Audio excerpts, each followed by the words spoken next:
Bonjour à toutes et bonjour à tous, bienvenue dans cette nouvelle vidéo, donc nouvelle étape pour acheter un conteneur de produits en Chine.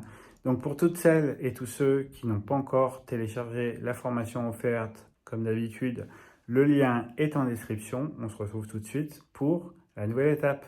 Étape 9, réservez votre conteneur ou votre transport. Alors des fois, on a le loisir de pouvoir remplir un conteneur parce qu'on a le volume ou alors parce qu'on a pris la décision en fait de prendre un conteneur complet pour sécuriser ses marchandises. Sachez qu'on ne fait pas que un conteneur parce que on a le volume nécessaire.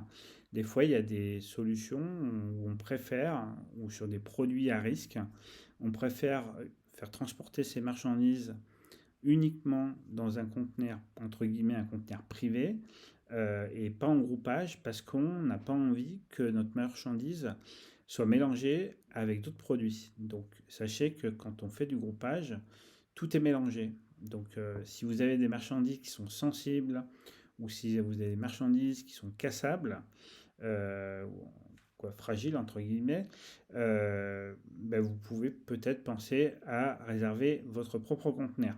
Alors, réserver son conteneur, c'est déjà définir la taille. Donc ça, vous envoyez le volume en fait à votre transitaire et vous lui dites, bon ben voilà, je vais avoir tel volume en sortie de telle ville, de telle usine. Merci de bien pouvoir planifier le passage du conteneur et en fait la ramasse de mes produits. Alors, si c'est un conteneur complet, généralement, ils mettent à disposition le conteneur 24 à 48 heures maximum avant à l'usine. À charge pour l'usine de charger le conteneur et de le plomber. Donc, n'oubliez pas de demander de plomber. Mais là, je m'égare parce qu'en fait, on était là pour parler de la réservation du conteneur.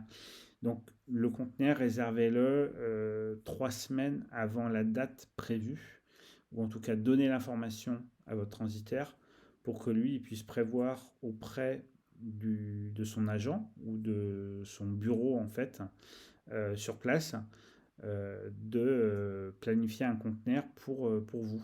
Donc sachez que il est préférable de prendre un maximum de temps d'avance parce que justement quand on veut négocier des prix avec des transitaires, plus on leur donne d'informations, plus entre guillemets on leur facilite la vie, plus ça va être facile pour vous en fait d'aller négocier.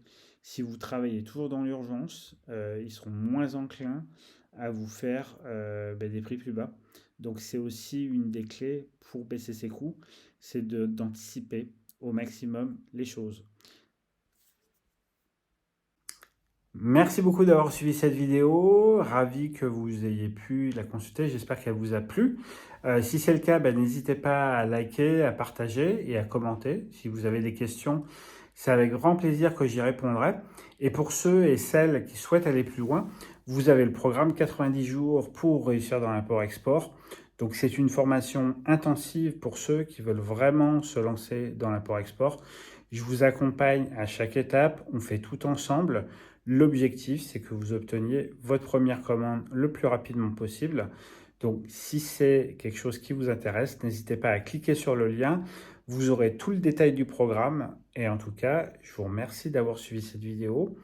Je vais vous souhaiter une bonne journée, une bonne soirée ou une bonne nuit. À bientôt!